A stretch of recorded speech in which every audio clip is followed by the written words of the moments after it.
Bom dia, irmãos, graça e paz. Mais uma vez estamos aqui, vamos continuar aí nossa série de mensagens no livro de Atos. Então, os irmãos podem já ir abrindo aí em Atos 8, que será o texto que a gente vai refletir junto.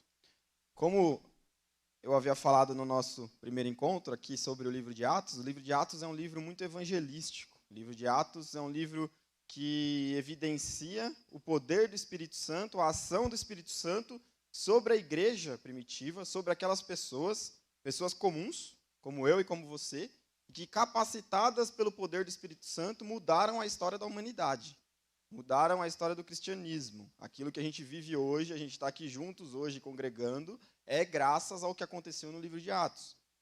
E esse aspecto evangelístico, ele continua durante todo o livro de Atos. Como os irmãos lembram, Atos 1:8 é o versículo base, é o versículo-chave do livro de Atos. A gente tem repetido isso incansavelmente aí nas nossas EBDs. Ontem, no treinamento por impacto, a gente repetiu isso também. E eu vou ler novamente aqui com os irmãos rapidamente, para os irmãos gravarem esse versículo, porque esse versículo realmente é a chave para o entendimento do livro de Atos. Mas vocês receberão o poder ao descer sobre vocês o Espírito Santo, e serão minhas testemunhas tanto em Jerusalém, como em toda a Judéia e Samaria e até os confins da terra. Esse versículo é a base, é o índice para o livro de Atos. A gente viu no nosso primeiro encontro aqui a primeira parte dele, em Jerusalém. A gente viu a igreja se formando, a gente passou brevemente sobre a descida do Espírito Santo em Pentecostes, a capacitação do Espírito Santo para aqueles apóstolos, para aquelas pessoas espalharem a palavra de Deus em Jerusalém. E hoje a gente vai para a segunda parte desse versículo, que é em Judéia e Samaria, que começa ali a partir do capítulo 8 do livro de Atos, que é o texto base que a gente vai usar hoje. Também nesse capítulo 8 é apresentado para a gente um personagem indispensável para o cristianismo, que é Saulo. Sim, ainda Saulo, ali, que é apresentado como o grande perseguidor dos cristãos, que é apresentado como o cabeça da perseguição cruel que vai se iniciar aqui. Os irmãos vão ver na aula da EBD hoje, logo depois do culto, sobre a vida de Estevão, que acontece um capítulo antes. Então, eu não vou dar spoiler aqui sobre a aula que vocês vão ver, mas Estevão vai ser morto ali. Estevão é apedrejado. E no finalzinho ali do capítulo 7 e no começo do capítulo 8, a partir do versículo 1, Saulo é apresentado. E ele é apresentado de uma maneira cruel. Ele é apresentado, imagina assim, que se tivesse alguém filmando a cena, vai mostrar aquela cena trágica das pessoas apedrejando Estevão e ele morrendo, um grupo. E aí no versículo 1 vai falar assim: e Saulo consentia na morte de Estevão. Naquele dia teve início uma grande perseguição contra a igreja em Jerusalém. Todos, exceto os apóstolos, foram dispersos pelas regiões da Judéia e da Samaria. Alguns homens piedosos sepultaram Estevão e fizeram grande lamentação por ele. Saulo, porém, queria destruir a igreja. Indo de casa em casa, arrastava homens e mulheres, lançava-os na prisão. Então imagina aquela cena, as pessoas apedrejando Estevão, e aí dá o close assim, né? Filma Saulo com aquela cara de vilão, dando aquela risadinha do mal, falando: agora eu vou começar a agir, agora é comigo.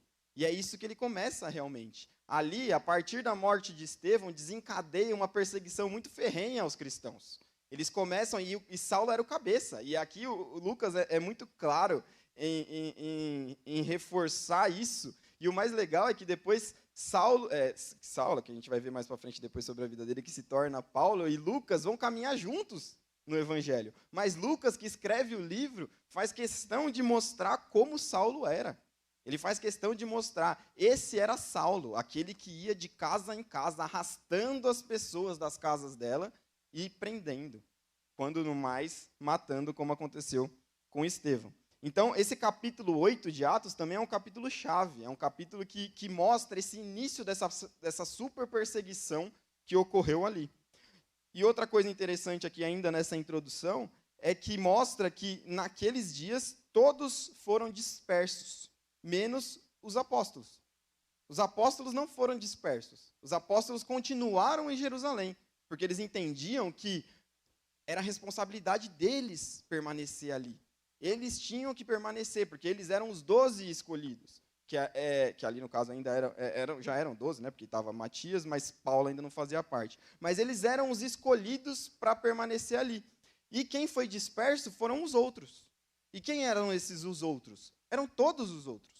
Eles foram dispersos, eles foram espalhados, eles fugiram, literalmente, de Jerusalém. E aí, a partir do versículo 4, que a gente vai ler do 4 até o 8 também, a gente vai ver o que acontece com essas pessoas que fugiram. Enquanto isso, os que foram dispersos iam por toda a parte pregando a palavra. Filipe foi à cidade de Samaria e anunciava a Cristo ao povo dali. As multidões, unânimes, davam atenção às coisas que Filipe dizia, ouvindo-as e vendo os sinais que ele fazia, pois os espíritos imundos, gritando em alta voz, saíam de muitos que estavam possuídos por eles, e muitos paralíticos e coxos foram curados, e houve grande alegria naquela cidade. Então, aqueles que foram dispersos não eram nem os apóstolos, para os irmãos terem uma ideia. A gente tem, às vezes, o costume de achar, não, o que aconteceu em Atos foi porque os apóstolos eram capacitados de forma diferente pelo Espírito Santo. E a gente vai ver que esse versículo derruba essa tese de que só por causa dos apóstolos o evangelho se espalhou. Os apóstolos contribuíram e muito, claro, sem dúvida nenhuma. Porém, foram pessoas comuns, como qualquer um que se reunia na congregação, na igreja primitiva, que se espalharam, que foram dispersos, só que por onde eles iam espalhando a mensagem. Por onde eles iam falando. Eu estou aqui, eu estou fugindo de uma perseguição, mas eu estou fugindo dessa perseguição porque eu creio num Cristo que veio para mudar a sua vida. E por onde eles passavam, eles iam falando sobre isso. Tamanha era a fé que eles tinham, tamanha era a transformação que eles haviam passado naquele início, naquele período. Ou seja, você, não somos apóstolos. Não existe mais apóstolo hoje em dia. Mas isso não nos invalida, não nos incapacita de pregar o evangelho e fazer e gerar transformação no mundo. Assim como aqueles membros da igreja primitiva, nós somos membros da PIB de São Caetano ou da Igreja Universal de Cristo. E nós temos a capacidade, temos o poder pelo Espírito Santo de transformar o mundo, de levar o evangelho para todos os locais, para todos os lugares. Então, essa é o primeiro destaque que eu queria fazer aqui. A responsabilidade é nossa, é minha e sua. E não adianta a gente colocar como desculpa o medo da perseguição, porque a gente vai ver que foi exatamente através da perseguição que o evangelho se espalhou. Deus tirou, teoricamente, eles da zona de conforto. Deus tirou eles da igreja primitiva, que estava vivendo uma comunhão esplêndida, onde todos dividiam tudo o que tinham, onde ninguém passava necessidade, onde eles viviam em plena comunhão, como a gente vê nos primeiros capítulos de Atos. Mas aí o que Deus faz? Permite uma perseguição. Para quê? Para que a palavra dele se espalhasse. Ele tira aqueles membros, ele tira aqueles irmãos da zona de conforto.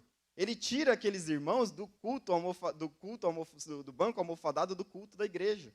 Ele tira aqueles irmãos do ar-condicionado. E glória a Deus pelo ar-condicionado. Eu estou suando aqui com o ar-condicionado. Imagina se não tivesse ar-condicionado aqui, o estado que eu não estaria. Mas, irmãos, não é só isso. Não é só estar aqui. Não é só pregar para vocês. É ir para fora. É ir para Itapiraí. E eu vou usar muito o exemplo de Itapiraí hoje, por, claro, coincidência, semana que vem estaremos indo para lá, mas, então, eu vou aproveitar para usar muito, porque o texto é muito evangelístico. Mas é ir para Itapiraí, é ir e pregar o evangelho no seu trabalho, na sua família. Não só vir e ficar na sua zona de conforto. Não foi para isso que Deus nos escolheu. Será que a gente vai precisar esperar uma perseguição mais ferrenha no nosso país para poder espalhar o evangelho? Para quem é mais da área de missões, aí que sabe, o pastor André tem bastante contato com missionários lá na rádio, com certeza, e eu já vi ele dando testemunho sobre isso também. eles falam que é na perseguição que o evangelho mais se espalha.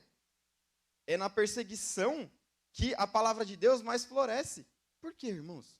Por que a gente precisa disso? Para poder fazer o evangelho florescer? Por que a gente precisa sofrer para poder ir pregar o evangelho? Fica a pergunta para a gente refletir. Não era necessário a gente precisar disso para a gente poder ir e pregar o evangelho. A gente tem que ir, sair da nossa zona de conforto pela nossa própria vontade. De se inscrever para o projeto e ir de acordo com a nossa própria vontade. E eu não estou falando isso, irmãos, aqui para juntar gente para ir para o Impacto, porque, graças a Deus, a gente quase nem tem mais vaga. A gente deve ter 2 ou 3 vagas no máximo. Graças a Deus, como sempre, essa igreja compra a ideia, essa igreja tem na sua veia o sangue de missões, e estamos lá, vamos provavelmente com 100 pessoas de novo para o projeto de carnaval. Glória a Deus por isso.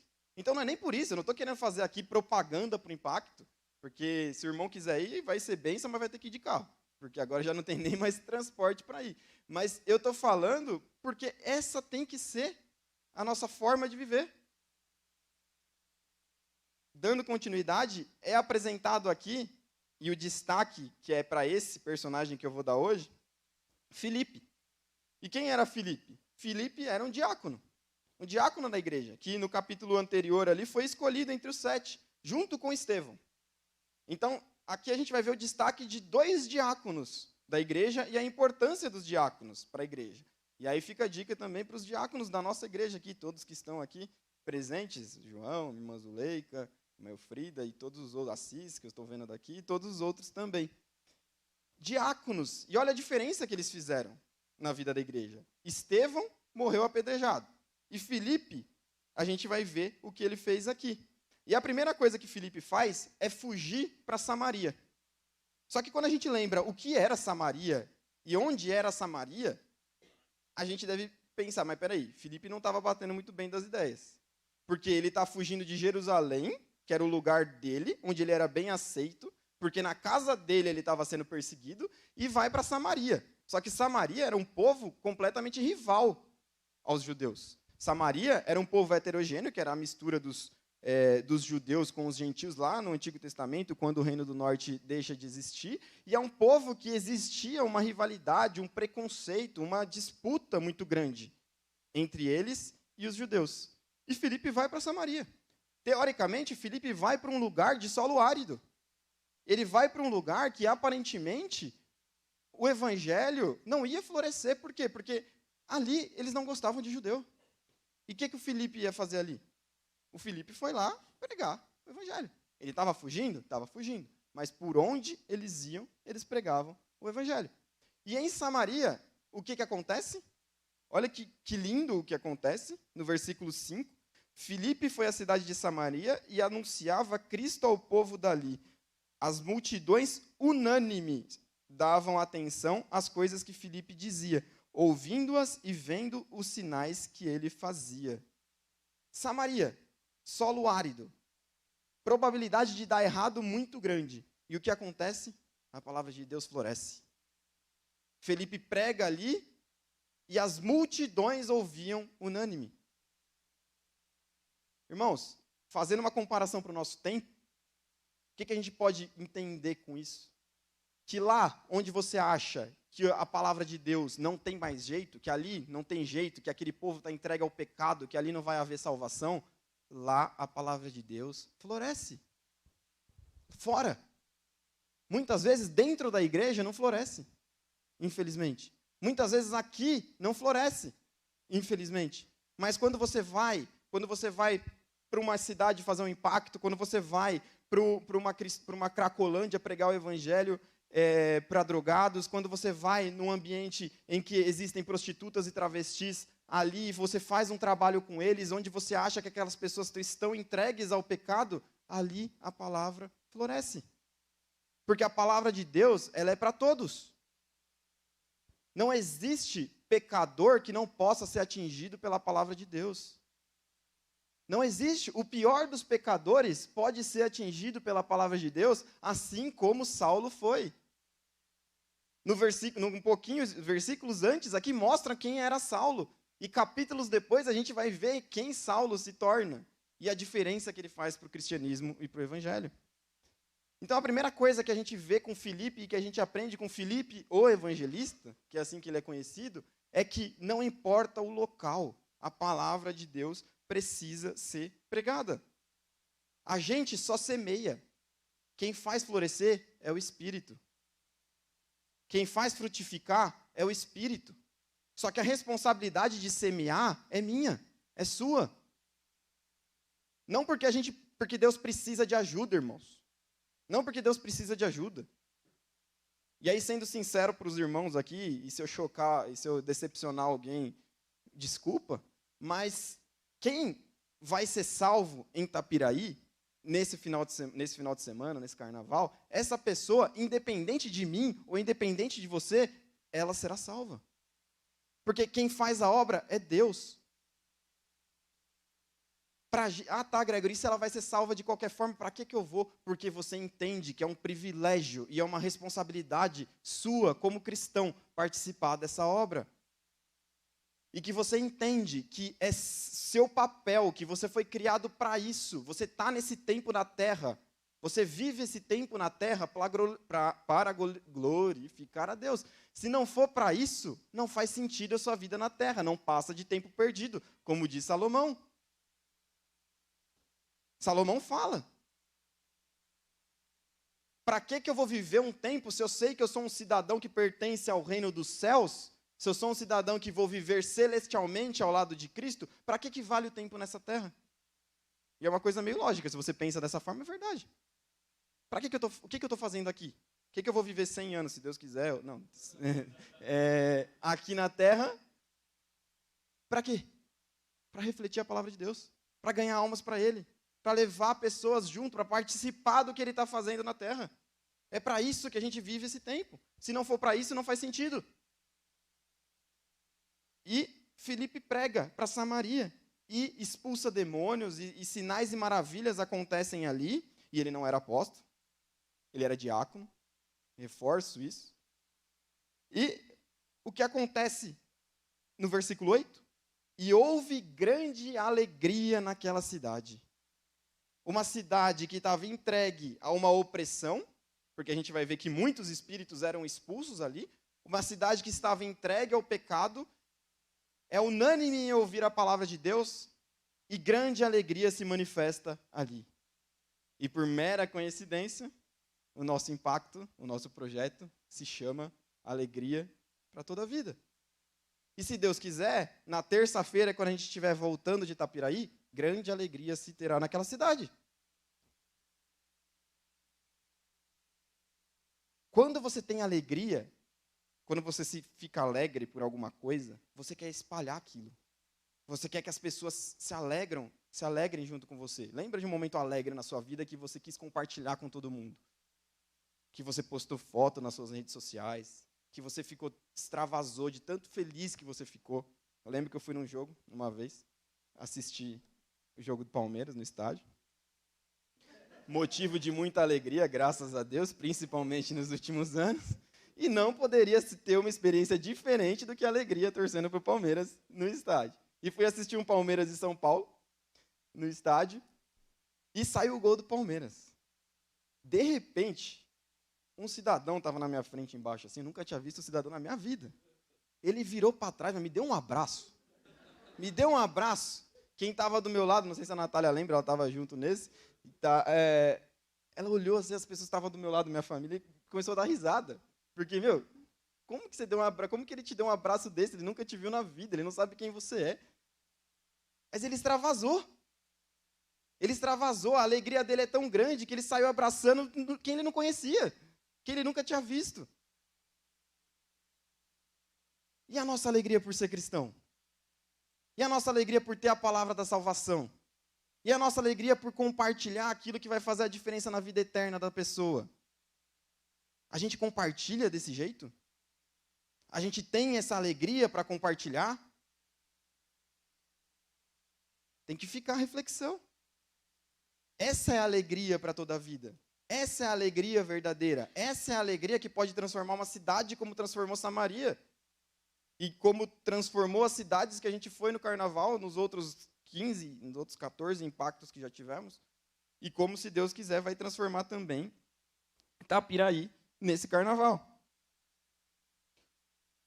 E aí tem, a partir dos próximos versículos, entra a história aqui de Simão, o mago. Eu não vou ficar nela, porque eu quero focar mais em Filipe mesmo. E aí Simão, o mago, enfim, era um mago que fazia ali magias em nome de Deus, e aí ele aparentemente se converte, e aí, com essa bagunça do bem que está acontecendo em Samaria ali, eles convocam Pedro e João para ver, os apóstolos, né? Ô, Pedro e João, vem aqui dar uma conferida aqui no que está acontecendo, porque está estranho isso aqui. Os samaritanos estão se convertendo. Vem aqui ver se isso é verdade. E aí sim chegam os apóstolos para validar aquilo que estava acontecendo. E aí Pedro e João validam o que estava acontecendo ali em Filipe, em Samaria, a bagunça santa de Filipe. E aí eu não vou entrar na parte teológica, mas eles impõem as mãos, oram, as pessoas recebem o Espírito Santo. E, de novo, a gente volta para Filipe, a partir do versículo 26. Um anjo do Senhor disse a Filipe: levante-se e vá para o sul, no caminho que desce de Jerusalém a Gaza. Este se acha deserto. Filipe se levantou e foi. Havia um etíope, eunuco, alto oficial de Candace, rainha dos etíopes, o qual era superintendente de todo o seu tesouro. Ele tinha vindo adorar em Jerusalém e estava regressando ao seu país. E assentado na sua carruagem, vinha além do profeta Isaías. Então o Espírito disse a Filipe: aproxime-se dessa carruagem e acompanhe-a. Correndo para lá, Filipe ouviu que o homem estava lendo o profeta Isaías, então perguntou: o senhor entende o que está lendo? Ele respondeu: como poderei entender se ninguém me explicar? E convidou Filipe a subir e sentar-se ao seu lado. Ora, a passagem da escritura que ele estava lendo era esta: foi levado como ovelha ao matadouro e como um cordeiro mudo diante do seu tosqueador. Ele não abriu a boca. Na sua humilhação, lhe negaram justiça. Quem poderá falar da sua descendência? Porque a vida dele é tirada da terra. Então o eunuco disse a Filipe: peço que você me explique a quem se refere o profeta. Fala de si mesmo ou de outra pessoa? Então Filipe explicou, e começando com essa passagem da Escritura, anunciou-lhe a mensagem de Jesus. Seguindo pelo caminho, chegaram a certo lugar onde havia água. Então o eunuco disse: eis aqui a água, o que impede que eu seja batizado? Filipe respondeu: é lícito, se você crê de todo o coração. Então ele disse: creio que Jesus Cristo é o Filho de Deus. Então mandou parar a carruagem, ambos desceram à água e Filipe batizou o eunuco. Quando saíram da água, o Espírito do Senhor arrebatou Filipe, e o eunuco não o viu mais. E este foi seguindo o seu caminho, cheio de alegria. Mas Filipe foi visto outra vez em Azoto, e seguindo viagem, evangelizava todas as cidades até chegar a Cesareia. Filipe estava no meio das multidões que ouviam e aceitavam Jesus. Filipe estava no centro. Filipe estava ali e via em quantidade o seu trabalho dar certo. De repente, o Espírito chega para ele e fala: Filipe, levanta, vá para o caminho que desce de Jerusalém a Gaza, e este se acha deserto. Eu imagino a cabeça de Filipe. Espera aí, eu estou aqui, estou na cidade lotada, cheia de gente, tudo dando certo, as pessoas se convertendo, pessoas mudando de vida, eu expulsando um monte de demônio, e o Senhor está me mandando ir para um lugar deserto, para um lugar que não tem ninguém.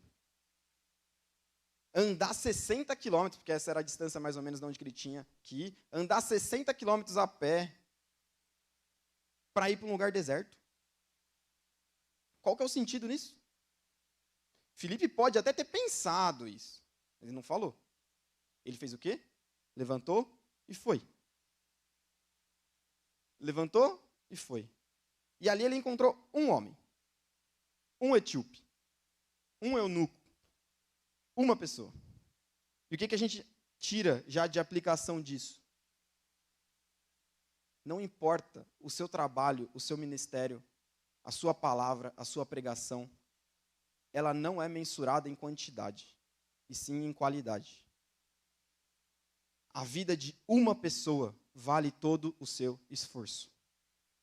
A vida de uma pessoa vale todo o seu esforço. Não importa se você vai pregar lá em Itapiraí, se a gente vai atender a cidade e a gente vai ter lá, igual teve em outros anos, 200, 300 crianças lá para a gente atender. Não importa quantas visitas você vai conseguir fazer. Não importa quantas pessoas você vai evangelizar. A gente está indo para lá. E se tiver uma pessoa que se converter, já valeu a pena. Já vai valer a pena. Porque uma vida vale todo o seu esforço. Uma vida. Como a do etíope. A gente vai ver que o etíope, é lógico, ele tinha um aspecto estratégico ali que ele precisava ser evangelizado. Mas era uma vida. Às vezes, você pode estar insistindo, ou insiste, ou ora e clama a Deus pela vida de uma pessoa. Um familiar, um parente, um amigo, que você clama a Deus há tempos para que a vida dele se transforme. Não desista. Persevere. Persevere em oração. Persevere no evangelismo, da forma correta, que a gente vai ver a forma que Felipe agiu agora. Mas persevere, não desista.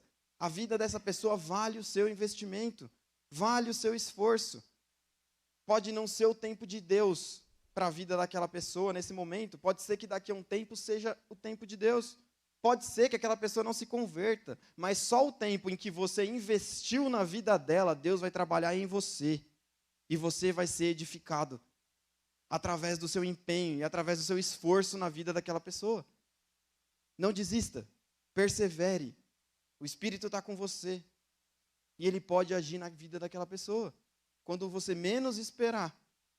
Mas independente se Ele agir ou não, Ele está agindo na sua vida, porque você está cumprindo o ID, mesmo na vida de uma pessoa. Persevere, a vida de uma pessoa vale todo o esforço. E quem era o etíope? O etíope, ele era um eunuco. O eunuco eram homens castrados, literalmente castrados. Alguns de nascença, mas a grande maioria por ação humana. Por quê? Para cargos específicos na realeza. E esses cargos eram quais? Cuidar do harém dos reis. Ou trabalhar para as esposas ou para a mãe do rei. E aí eles faziam o quê? Castravam o eunuco, para não haver nenhum tipo de envolvimento entre o eunuco e as mulheres do rei. Ou seja, ele era um homem punido.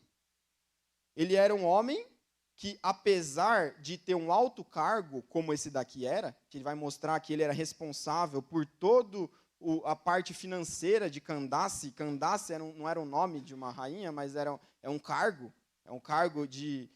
da rainha-mãe, porque naquela cultura os reis não podiam se misturar com negócios humanos, porque os reis eram parentes de deuses. Então, na cabeça deles, os reis não podiam negociar, fazer parte econômica da sociedade. Isso daí, eles entregavam essa parte para a rainha-mãe, e a rainha-mãe normalmente tinha um eunuco que era responsável por aquilo.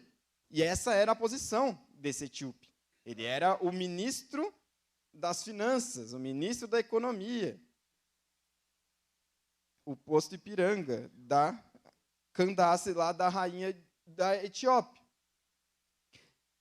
E, apesar desse alto cargo dele, ele era um homem que se sentia preso, que era punido, que não podia gerar descendência, que não podia ter uma família, que não podia ser livre para poder constituir uma família. Ele era um homem que, para os irmãos terem ideia, apesar de ser um gentil convertido ao judaísmo, porque ele estava voltando de Jerusalém, onde ele tinha ido adorar, isso o texto fala para a gente, a própria lei, lá em Deuteronômio 23:1, vai falar que aquele a quem forem esmagados os testículos ou cortado o membro viril, não entrará na Assembleia do Senhor. Ou seja, os eunucos não podiam participar da Assembleia do Senhor. Então, mesmo eles tendo um alto cargo, tendo uma boa remuneração, ele tinha uma série de proibições na vida dele, inclusive a de entrar e participar da Assembleia junto com os judeus ali em Jerusalém. E ele está voltando de Jerusalém. E Filipe está ali, no deserto. esperando, parado na beira da estrada, tentando entender por que Deus tinha mandado ele para lá. Então imagina a situação de Filipe, está lá parado no meio da estrada, uma estrada deserta, uma estrada parada, e de repente aparece uma carruagem se aproximando. E Filipe vê aquela carruagem e o Espírito fala para Filipe, que a gente vai achar o versículo aqui que eu vou mostrar para vocês como realmente é o Espírito, ó, o versículo 29. Então o Espírito disse a Filipe: aproxime-se dessa carruagem e acompanhe-a. Correndo para lá, Filipe ouviu que o homem estava lendo o profeta Isaías e então perguntou: o senhor entende o que está lendo? Outra característica que a gente precisa ter como cristão e como evangelista, para a gente poder conseguir pregar o evangelho de forma melhor, é ter coragem e sensibilidade ao que o Espírito nos direciona. Filipe estava ali, estava parado. Filipe já tinha sido sensível e obedecido o Espírito ao ir até o deserto. Filipe estava ali esperando alguma coisa acontecer, provavelmente em oração, querendo entender o que estava acontecendo ali. E o Espírito fala para ele, ó, é essa carruagem. Filipe pode ter olhado a carruagem, visto uma carruagem provavelmente chique, provavelmente uma comitiva. Por quê? Porque era um homem de alto cargo. Então, provavelmente, ele tinha posses e a carruagem dele não era pequena e provavelmente ele tinha até uma comitiva ali junto com ele.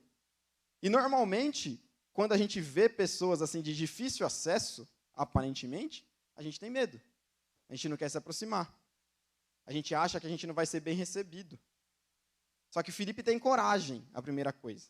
Ele tem coragem e, correndo até a carruagem, ele aborda o etíope.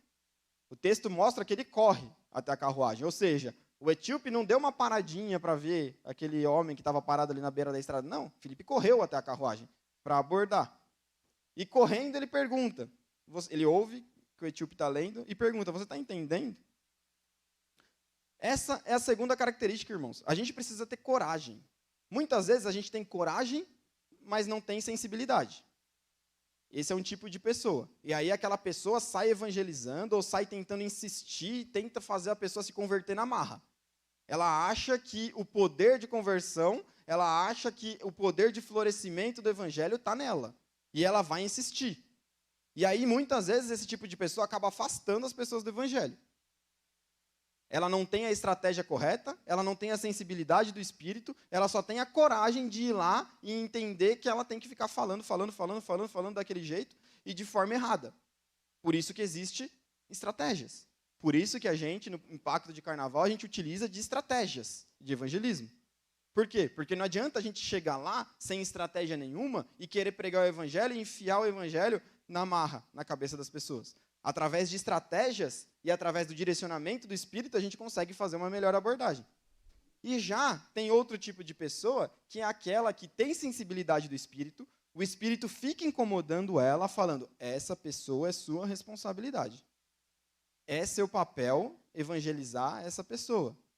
Você tem dado testemunho para essa pessoa? Você já chamou essa pessoa para conversar? E aquilo incomoda o seu coração. E você vai sentindo. E provavelmente os irmãos aqui devem lembrar de pessoas assim, nesse caso. E você não tem a coragem de abordá-la. Te falta a coragem de tomar uma iniciativa, com medo de ser rejeitado, com vergonha, com medo de ser tratado de forma grossa, tratado de forma rude. E você não aborda. E você vai deixando aquela oportunidade passar, aquela oportunidade passar, aquela oportunidade passar. E não faz parte, não se torna parte do privilégio de pregar o evangelho para aquela pessoa. Então, para você ser um bom evangelista, para você colocar em prática aquilo que Deus diz para nós, você precisa juntar as duas coisas. Você precisa ter a coragem, que vem através do Espírito, e você precisa ter a sensibilidade, que é o Espírito que direciona. A gente viu que em Atos 1:8 fala que a gente recebeu o poder através do Espírito Santo. E é através desse poder que a gente tem a coragem.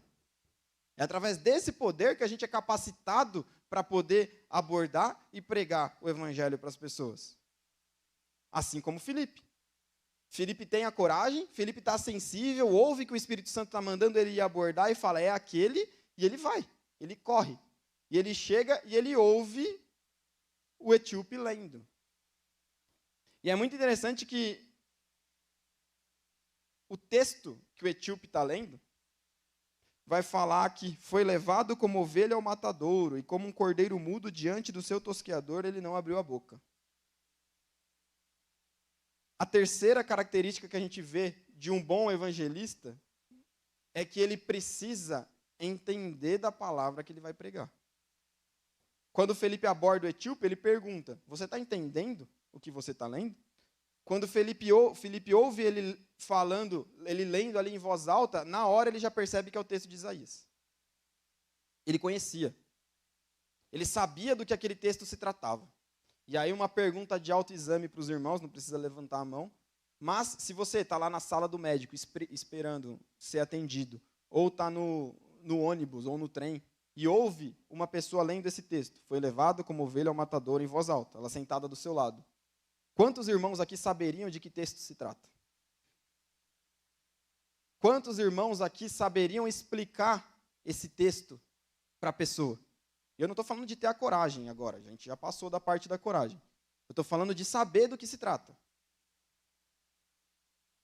Quantos irmãos conseguiriam entender aquele texto e não precisa nem identificar a passagem? Se identificar a passagem, melhor ainda, 100%. Mas conseguiriam entender do que se trata aquele texto, que aí já fica mais fácil, já fica mais simples. A gente precisa entender da palavra para poder compartilhar, irmãos. E aí, quando eu falo entender, eu não estou falando de fazer seminário, eu não estou falando de se formar em teologia, eu não estou falando de nada disso. Isso daí são algumas pessoas escolhidas para isso. Porém, a responsabilidade de entender o plano da salvação, o que Cristo fez por você, e entender o contexto bíblico para você saber do que se trata cada parte da Bíblia, isso é obrigação nossa de todo cristão. De todo cristão. A gente precisa saber para poder evangelizar. Se a gente não entender o plano da salvação, se a gente não entender exatamente por que Jesus veio à Terra para poder evangelizar, como a gente vai conseguir evangelizar? Filipe entendia. Filipe teve a coragem. Filipe teve a sensibilidade e chegou ali com coragem e perguntou: você está entendendo o que você está lendo? A resposta do etíope podia ser qualquer uma. Podia ser: te chamei aqui? Quem é você? Podia ser: ei, tira esse rapaz daqui, está correndo, atrapalhando o meu caminho. Podia ser: não me atrapalha. Podia ser: sai daqui. Podia ser: não quero falar com você. Podia ser: eu entendo. Podia ser, tem inúmeras respostas ali rejeitando a abordagem de Filipe. Mas a resposta do etíope é o símbolo do que as pessoas aí fora estão precisando. Como que eu vou entender se não há quem me explique? Pessoas sedentas por entender da palavra. Sedentas, querendo entender sobre o evangelho, sem ninguém que explique. É isso que acontece no mundo aí fora. E às vezes a gente fica com medo de abordar, e eu compartilho com os irmãos desse medo muitas vezes, eu sou uma pessoa tímida, de abordar uma pessoa desconhecida, e a gente fica com medo achando que vai ser rejeitado. Se a gente está cumprindo o ID, se a gente está sensível ao Espírito, se a gente está sendo direcionado pelo Espírito, que Ele está levando a gente para falar para aquela pessoa, a pessoa está necessitando, e ela está precisando. Pode ser que você seja rejeitado? Pode ser. Acontece. Mas isso vai te fortalecer a pregar cada vez mais. A gente está indo para Tapiraí. Para quem participa da liderança dos projetos, sabe a dificuldade que é você conseguir uma cidade para realizar o impacto. Muitas coisas acontecem. Esse ano foi a cidade que a gente mais teve dificuldade em conseguir um lugar para dormir. A escola. A gente teve a liberação da escola oficial essa semana. A gente não tinha escola oficialmente liberada para a gente dormir. E sem escola, não tem projeto. E a gente, na organização, junto com a liderança, apreensivo, visitamos a cidade, o pastor Neto foi, conversou com o prefeito, conversou com o secretário de educação, conversou com um monte de gente. Mas tinha uma irmã lá dificultando as coisas. A gente levou. Em oração. A gente foi caminhando, porque a gente entendia, a partir do pastor Neto, passando por mim, passando pela liderança, a gente entendia que o Espírito estava direcionando a gente para lá. E se o Espírito estava direcionando a gente para lá, a gente não ia ser rejeitado. Se a gente tivesse parado na primeira rejeição, na primeira objeção que a moça colocou, o projeto não ia ter, não ia existir. E a gente não ia. A gente perseverou. A gente não foi rejeitado. E agora, irmãos, eu faço uma pergunta para você que vai para Tapiraí. Para você que está indo para lá, mas está com medo. Porque esse ano, graças a Deus, a gente tem quase metade das pessoas nunca foram em projeto. Quase metade das pessoas. Então a gente tem muita gente nova querendo participar e eu agradeço a Deus por isso. Dá um pouco de medo? Dá. Mas eu agradeço a Deus por isso, por pessoas quererem participar, pessoas novas que nunca participaram. E aí essas pessoas, principalmente essas novas, podem estar com esse medo. Pode estar com medo de rejeição, pode estar com medo, pode estar com vergonha. E aí eu pergunto para vocês, irmãos, diante de todo esse direcionamento do Espírito, diante de toda essa organização que o Espírito Santo tem levado a gente para lá, diante de tantas portas sendo abertas para a gente, você acha mesmo que em Itapiraí o pessoal vai te rejeitar? Ou você acha que em Itapiraí o pessoal está sedento pela palavra como o etíope? O pessoal está sedento pela palavra e é certeza.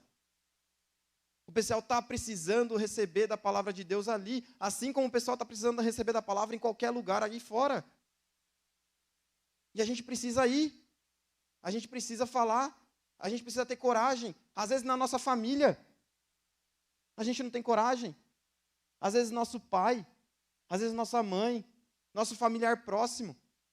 E a gente não tem coragem de insistir na vida daquela pessoa. É nossa responsabilidade, irmãos. É nossa responsabilidade.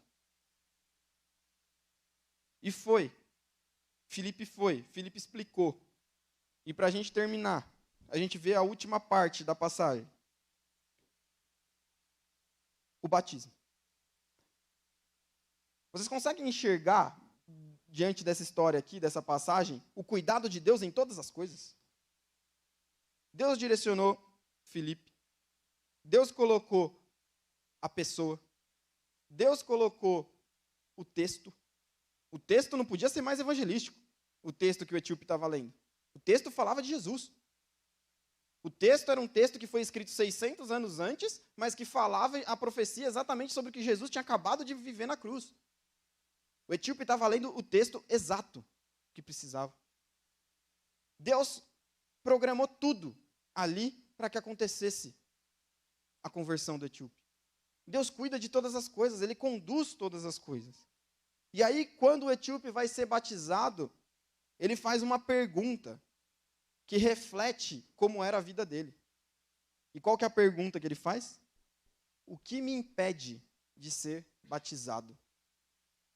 Por que o etíope faz essa pergunta, o que me impede? Quantas proibições ele não tinha na vida dele? De quanta coisa ele não foi impedido de fazer? Ele foi impedido de constituir uma família. Ele foi impedido de ter filhos. Ele foi impedido de viver de uma maneira livre. Ele foi impedido de entrar na assembleia para poder participar junto com os judeus. Ele foi impedido de uma série de coisas na vida dele. E quando ele recebe a mensagem da salvação, ele pergunta: o que me impede de ser batizado? E Filipe responde: nada. Se você crê, você pode ser batizado. O que Filipe traz para o etíope é a liberdade que ele nunca tinha encontrado na vida dele. A liberdade do pecado. A liberdade da escravidão do pecado. A liberdade de ter um acesso ao Pai que ele nunca lhe tinha sido permitido. Filipe traz essa liberdade para a vida do etíope. E ele se batiza. Ele batiza o etíope ali. E, de repente, Filipe desaparece. Filipe é transportado para Azoto, onde ele aparece lá, né, da próxima vez, onde ele é visto pela próxima vez. Aí os diáconos aí, ó, quem sabe, tá vendo? Você pode ser teletransportado também ao pregar o evangelho, nunca se sabe. Mas o que fica por último para a gente, o eunuco não o viu mais, e este foi seguindo o seu caminho, cheio de alegria. O texto, mais uma vez, fala que o eunuco seguiu o caminho dele cheio de alegria. Como Samaria tinha ficado? Cheia de alegria. E a alegria para toda a vida. A alegria de uma vida eterna. A alegria da liberdade da opressão que Samaria vivia. A alegria da liberdade de poder ter acesso ao Pai, que o eunuco não tinha. E é essa mesma alegria que nós somos responsáveis de levar para quem está aí fora. Eu e você. Vamos levar no carnaval. Alegria para toda a vida. Alegria que dura a vida inteira. Alegria que não vai passar com qualquer coisa. Então a gente vê que para podermos ser bons evangelistas, a gente, assim como Filipe, toda vida vale o esforço. Não importa quantas, uma vida vale o seu esforço. A gente vê que é preciso coragem e sensibilidade do Espírito Santo para poder saber como e onde pregar. E a gente vê que é necessário a gente entender da palavra para poder levá-la para os outros. Assim, a gente vai transformar e a gente vai levar a alegria para toda a vida, para todos que estão ao nosso redor. Amém? Baixa a sua cabeça. Senhor, muito obrigado por mais um dia, muito obrigado porque nós temos o privilégio de levar, Senhor, essa alegria para toda a vida. Muito obrigado porque o Teu Espírito nos capacita, o Teu Espírito nos dá coragem, o Teu Espírito nos conduz a levar essa alegria, Senhor. Te peço que, através do Teu Espírito, aqueles que têm vergonha, aqueles que têm medo, aqueles que não têm coragem, possam receber essa coragem de Ti, Senhor.